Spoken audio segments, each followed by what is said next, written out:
Hello, everybody, and welcome to another Senior Spotlight. We are joined by Sophia Wheelan of the women's volleyball team.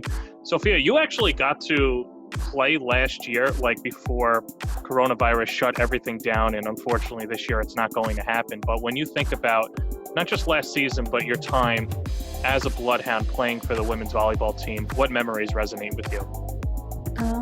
Well, just spending time with my team. I think like when we were at tournaments and in between games and things like that, like just getting to bond with these really amazing girls was really cool, and I've made a lot of really good friends.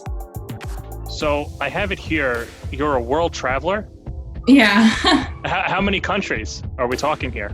If I had to guess, probably like 60s, somewhere in the 60s. Are you a diplomat? What's the...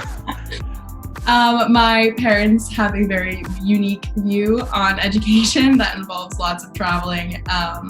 My dad teaches public policy and like global economics, that kind of stuff. So he's a college professor. So we travel a lot. My junior year of high school, my parents pulled me out of school for the year, and we backpacked around the world for a year with my younger brother and older sister. So. Oh wow! So where did you go? Everywhere. We started in like South America and then just kind of like made our way around the globe. What's one place that you've been to that a lot of people don't know about but should know about?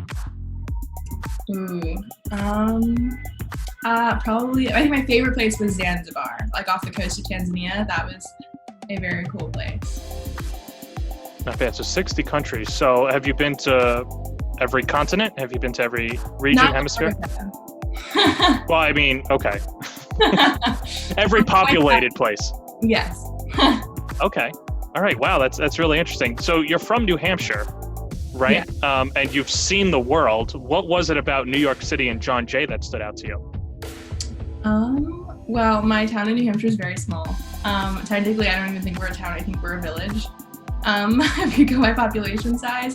So I was very interested in the idea of going to college someplace a little bit different with like slightly broader horizons, getting to meet more people, more different people from different backgrounds. That was like a huge plus for me. So. Now you get to John Jay, you're part of the women's volleyball team.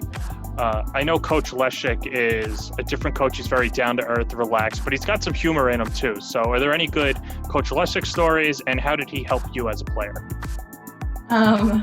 Yeah, he's a funny man. I think, yeah, he's great. I think my favorite thing about him is just that like he really does really care about his players, and he might seem really tough. He looks terrifying. He's huge. But I always know like if I really needed anything, I could definitely go talk to him, and he would for sure help me out. So. I know that there are taller people in the world than Coach Leshik, but when you see him, you're like, this needs to be he's the tallest man ever. I know, and I don't usually feel short very much because, you know, I'm 5'11". As a girl, that's pretty tall. Though my roster says 6 feet, so 6 feet. Or 6 you feet. are 6 feet. That's it. Don't let anybody take it away. Exactly. Thank you. But he makes me feel short.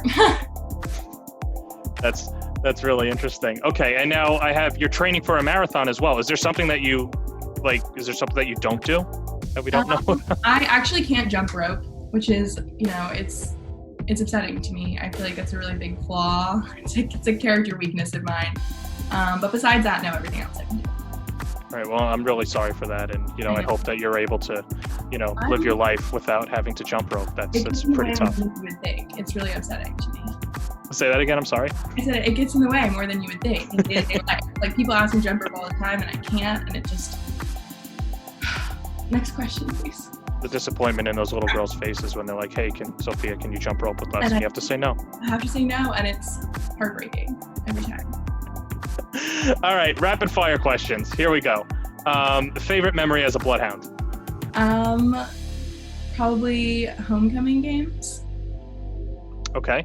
Favorite thing to do around campus? Study on the jaywalk. All right. Not bad. Favorite class at John Jay? Digital forensics for the fraud examiner. Favorite place or thing to visit in New York City? Any bagel shop. What's your bagel order? Okay, plain bagel, toasted with tofu, veggie, cream cheese, and cucumbers. Okay, never heard that before. I'm vegan, so it's weird. Well, there you go. All right. As a child, you wanted to be a... FBI agent. All right, and you're on track for that. So my last question is, in 10 years from now, is that the plan, or where will we see Sophia Wheelan in 10 years? That's the plan. That's the hope. All right. Well, there's a lot to unpack there, Sophia. It's a great story. Congratulations on your career. Good luck the rest of the way. And hopefully I don't see you on the job. I hope I just see you around the world and not, in the back of a cruiser or something like that. But yeah, well, I'll keep it out for you. I appreciate it. Thank you, Sophia. Bye.